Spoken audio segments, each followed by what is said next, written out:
Ilang beses mo nang sinasabi yan. Gagalingan mo, may mararating ka, sisikat ka din sa ML na to. Pero ilang taon na?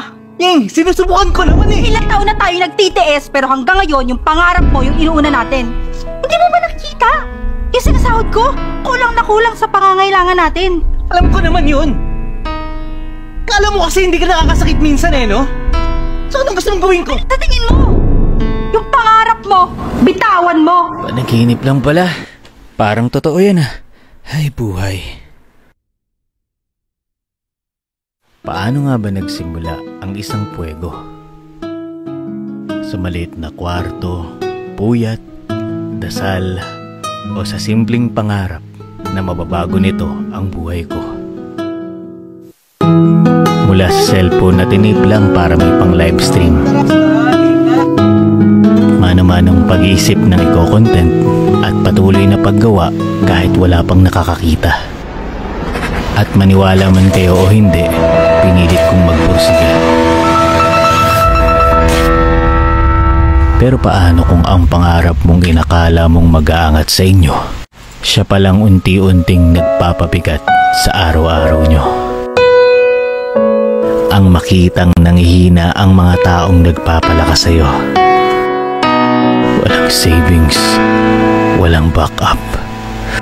Nakakatawang isipin na ang gamer na tulad ko, walang plano. Kaya pa ba? Ayoko na.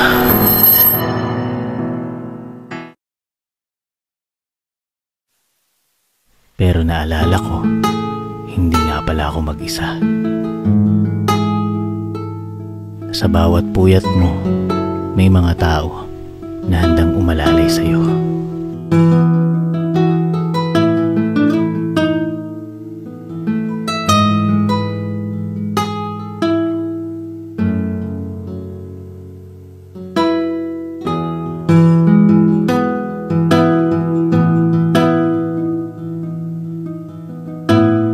May mga pasimpleng sinusuportahan ka kahit minsan hindi mo nakikita.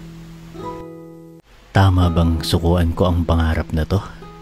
Kung sila nga, naniniwalang magagawa ko. Doon ko nakilala ang BPI, kapartner ng mga tulad kong manglalaro sa buhay. Na maliit man sa simula, bibigyang halaga yung sinasabayan ang ipinupundar mo para bukas secured na. At tulad ng game plan ko, babawi ako. Naibigay ko ang dream wedding ng taong mahal ko. Nakapag-travel na rin kasama ang buong pamilya. At higit sa lahat, ang pangarap ko ay naaabot na rin ang mga pangarap ng iba. Mga estudyanteng naging eskolar natin para matulungan sa pag-aaral nila.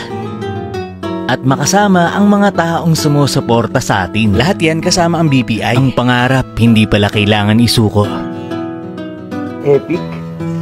Mas epic kasi may savings. Ang mas epic na bukas, buksan sa BPI. Magsimula ka na rin. Sali na sa promo na to.